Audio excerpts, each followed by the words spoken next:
F-22 Raptor, the first and only fifth-generation fighter aircraft flying in the world today.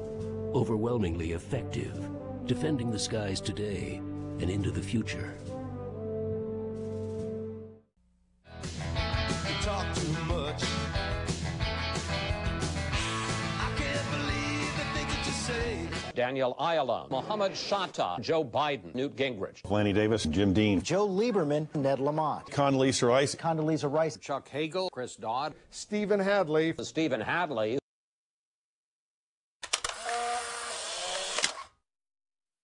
Well, I think we will get a ceasefire. I think what's interesting, if you listen to the comments of the two, everybody really agrees on what the elements of getting this to a resolution is. Our hope is to get it voted sometime Monday afternoon, Tuesday morning. The Lebanese know what needs to be done here, and the international community now needs to help them do it.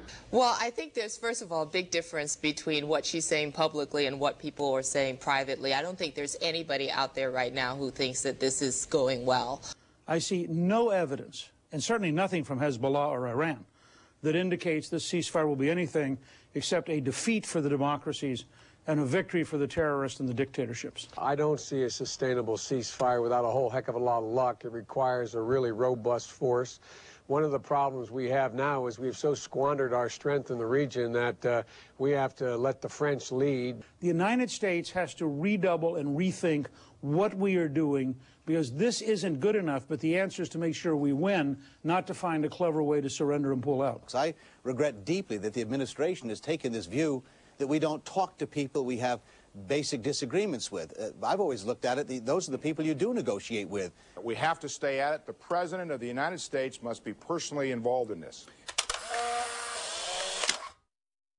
If civil war does break out, will President Bush pull troops out of Iraq?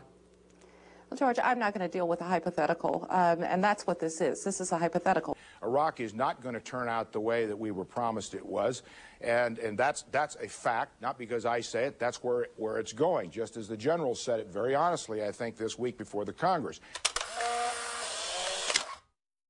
My opponent is essentially saying to them, use this primary to vote against George Bush, but I'm not George Bush. I've been against Bush on most things. You don't really know this other guy.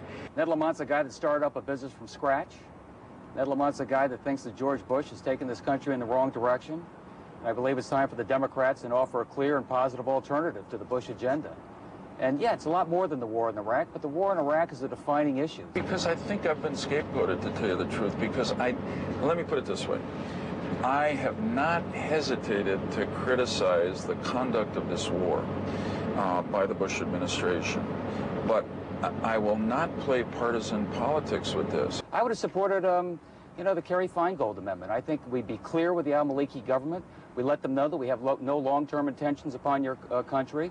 We say our frontline troops are going to be out within a year. Who's your political role model? Well, I certainly love Teddy Roosevelt. I love Teddy Roosevelt because he was a guy, you know where he stood? He stood up tall. And you know what he was believed? A Republican. Barely. If you lose on Tuesday, will you abide by the results?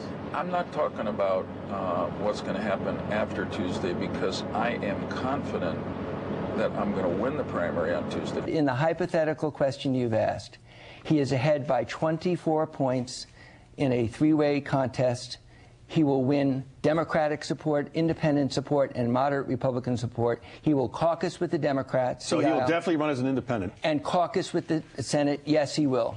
He's going to win. I'm with him. I'll judge that question after, in fact, the primary is over. My expectation is I will be supporting the Democratic nominee named Joe Lieberman. Joe I'm working with him every day. He's working hard. I think we're probably behind in the polls, but obviously the big test comes on Tuesday, and I'm very hopeful Joe will be renominated. He really has been a very good senator. He's a good man, and I think he deserves to be chosen by my party.